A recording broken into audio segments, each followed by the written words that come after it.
America और Iran में ceasefire को लेकर एक बार फिर पाकिस्तान की राजधानी इस्लामाबाद में मजमा लग चुका है। अमेरिकी उपराष्ट्रपति जेडी वेंस पाकिस्तान पहुंच चुके हैं। स्वागत में असीम मुनीर और इशाक डार खुद पहुंचे हैं प्लेन में लेने के लिए, और साथ ही ईरान की ओर से डेलीगेशन पहुंच चुका है। लेकिन खबर आई कि सीजफायर पर बात हो, अमेरिका और ईरान पर डील हो पाए, उससे पहले ही ईरान ने कुछ ऐसी शर्तें रखी कि उसके बाद सीजफायर का टाइम आगे बढ़ा दिया गया। लेकिन मामला क्या रहा, किन मुद्दों पर बात एक बार फिर अटकी है, ये सब कुछ जानेंगे। राम सर हमारे साथ हैं, अंतर्राष्ट्रीय खबरों को देख रहे हैं। सर, क्या खबर आ रही है, किस वजह से ये मुद्दा अटका, ये समझेंगे। पहले बताएं कौन कौन पाकिस्तान पहुंच चुका है। बिल्कुल दिव्यांशु, यहाँ पर जो है जो बातचीत यहाँ पर चलनी थी वो फिलहाल टल चुकी है। और पहुंचा कौन कौन है, सबसे पहले दर्शकों को हम बता दें। अमेरिका की तरफ से जो जेडी वेंस है, उपराष्ट्रपति अमेरिका के, उनका नेतृत्व है। इसके अलावा विशेष दूत स्टीव विटकॉफ हैं, जेरेड कुशनर हैं, अमेरिकी प्रतिनिधिमंडल में बाकी अन्य और लोग शामिल हैं। इसके अलावा अगर हम ईरान की बात करते हैं तो ईरान जो है एक बड़े दलबल के साथ पहुंचा है। यहां पर जो है अब्बास अराक्ची जो कि विदेश मंत्री है, इसके अलावा बागेर गलीबाफ जो इस पूरी बैठक का नेतृत्व कर रहे हैं ईरान की तरफ से। इसके अलावा दिव्यांशु, आप सुन के चौंक जाएंगे, 70 लोगों का डेलीगेशन जो है ईरान की तरफ से पहुंचा है, जिसमें उनके आला नेता शामिल हैं, इसके अलावा उनके अधिकारी और शामिल हैं। तो इतना बड़ा दलबल वहां पहुंचा है, ऐसा लग रहा था कि कुछ बड़ा ही होने वाला है। और इस बैठक के बाद जो है कुछ इस बात की भी संभावनाएं बड़ी बढ़ रही थी कि सब कुछ सेटल हो जाएगा और जो कॉन्ट्रडिक्शंस हैं दोनों देशों के बीच में या जो भी विवाद हैं वो सुलझ जाएंगे, इस तरह की उम्मीदें जताई जा रही थी। लेकिन यहां पर इससे पहले कि बैठक शुरू होती, ईरान ने कुछ ऐसा किया जिससे ये तनाव एक बार फिर से बढ़ता हुआ दिखाई दे रहा है। बैठक शुरू होने का जो संभावित प्रस्तावित समय था वो सुबह 11 बजे के आसपास था पाकिस्तानी समय के अनुसार। लेकिन उस बैठक से पहले ईरान ने दो बड़ी शर्तें थोप दी हैं अमेरिका पे। पहली शर्त क्या है? पहली शर्त यह है कि जो हिजबुल्लाह पर अटैक किया जा रहा है लेबनान में इजराइल की तरफ से, अमेरिका इजराइल को मनाए, इजराइल को रोके ताकि उसके ऊपर अटैक बंद हो। इसकी वजह क्या है?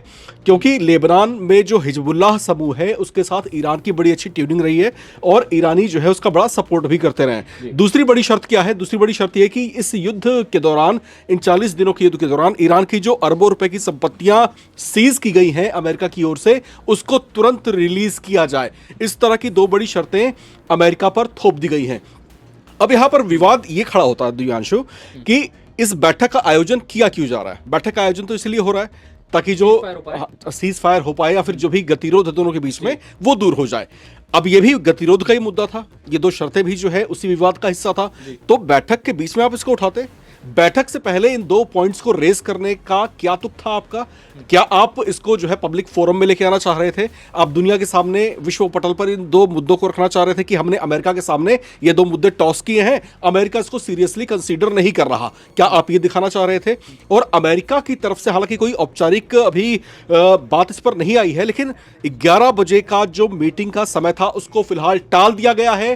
ताजा अपडेट इसमें यह है कि दोनों देशों का प्रतिनिधिमंडल अब बैठक करने से पहले पाकिस्तान के जो प्रधानमंत्री है शहबाज शरीफ, उनसे अलग अलग मुलाकात करेगा। जी, ये खबर सामने आई थी कि भाई जेडी वेंस जैसे ही आ चुके हैं, उससे पहले ईरान के प्रतिनिधिमंडल से पाकिस्तानी पीएम शहबाज शरीफ मिलेंगे। लेकिन जैसा कि आपने कहा कि ईरान जो है पूरी दुनिया के सामने दो शर्तें रखकर साफ तौर पर दिखाना चाहता है कि जब तक लेबनान पर बात नहीं होगी, जब तक लेबनान पर हमले इजराइल नहीं रोकेगा, तब तक ये सीजफायर की बात आगे पाकिस्तान में नहीं बढ़ेगी। और उससे पहले कि दोनों पार्टियां बैठती आकर वहां पर यह मजमा जब लगा है, पूरे इस्लामाबाद में जिस जगह पर यह हो रहा है कार्यक्रम, उसी जगह पर लॉकडाउन लग चुका है। लॉकडाउन लगने के साथ साथ कोई भी परिंदा पर नहीं मार सकता, ये हालात हैं। और जैसा कि आपने बताया, ईरान 70 लोगों के साथ पहुंचा है। और एक तस्वीर वो देखिए आप, जब ईरान के संसद अध्यक्ष जब पहुंचते हैं तो एक तस्वीर ट्वीट करते हैं और उन तस्वीरों में देखा जा सकता है खून से सने हुए बैग उन सीट पर रखे हुए हैं, बच्चों की तस्वीरें लगी हैं। याद कीजिए 28 फरवरी का वो दिन जब इजराइल और अमेरिका ने हमला किया, मिनाप के एक स्कूल में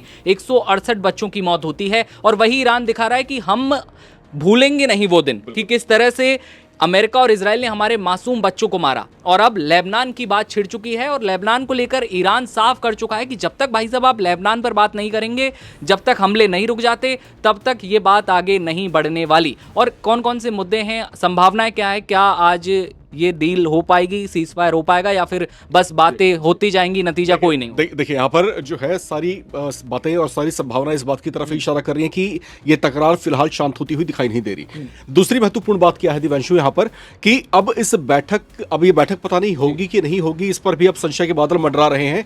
लेकिन जिस तरीके से ईरान ने अब चीजों को प्रोजेक्ट करना शुरू किया है, जिस तरीके से वहां पर वो पहुंचे हैं, जिन मुद्दों को वो हाईलाइट कर रहे हैं बैठक शुरू करने से पहले, वो दिखा रहे हैं कि अमेरिका कितना बड़ा विलन है। उसने हमारे ऊपर हमला किया, हमारे बच्चों को मारा, हमारे अस्पतालों पे हमला किया, हमारे स्कूल तोड़ दिया, हमारे मासूम बच्चों की हत्याएं कर दी। तो इस तरह की बातों को वो हाईलाइट कर रहा है। पूरा एक, मैं इसको हालांकि प्रोपेगेंडा शब्द का इस्तेमाल यहां नहीं करना चाह रहा, लेकिन एक तरीके से इसको प्रचारित करने की कोशिश कर रहा है कि देखिए अमेरिका ने क्या किया है। दूसरी बड़ी बात यह कि अब्बास अराक्ची ने पहले ही यह कहा था कि वी वांट कंप्लीट पीस, यानी हम पूर्ण शांति चाहते हैं। और ये पूर्ण शांति कब आएगी? जब मिडिल ईस्ट में किसी तरह का कोई युद्ध नहीं होगा।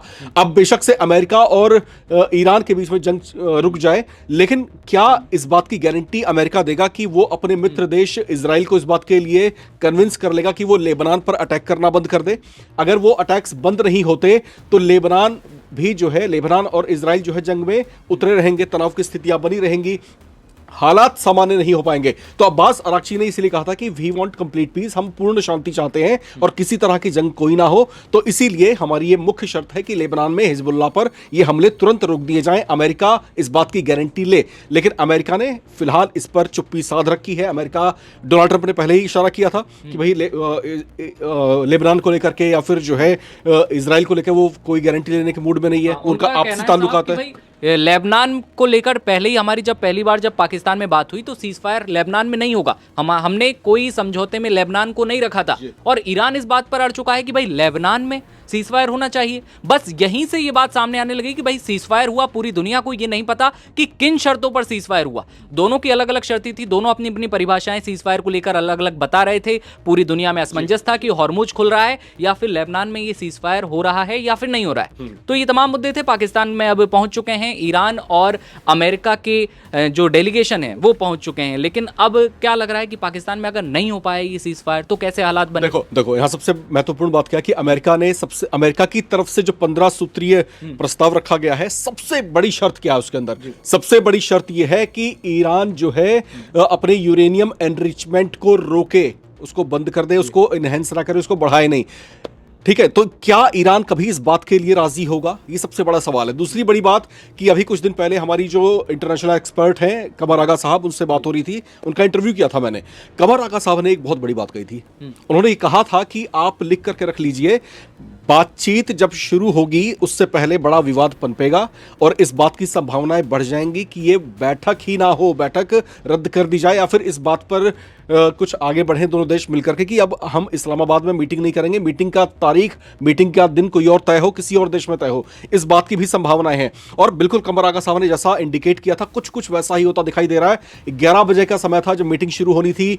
यहां पर 2 शर्तें थोपी जाती हैं ईरान की तरफ से, अमेरिकी डेलीगेशन भड़क जाता है, वो जो है बैठक को टालने की स्थिति में है। उससे पहले जो है शहबाज शरीफ से बातचीत शुरू की गई है। दोनों देशों के डेलीगेशन अलग अलग उनसे मुलाकात करेंगे। मुलाकात में किन बातों पर चर्चा होगी उस पर संशय के बादल हैं, लेकिन ये कहीं ना कहीं इस बात की तस्दीक करता हुआ दिखाई दे रहा है कि हो सकता है कि या तो बैठक अब कई घंटों के बाद हो, या फिर इस बात की भी संभावनाएं हैं, इस बात से हम इनकार नहीं कर सकते कि बैठक का वेन्यू, बैठक की डेट, बैठक का समय सब कुछ बदल दिया जाए। देखिए, मजमा तो लग चुका है। ये तमाम अपडेट थे जो कि सामने आ चुके हैं। डेलीगेशन दोनों देशों के पहुंच चुके हैं।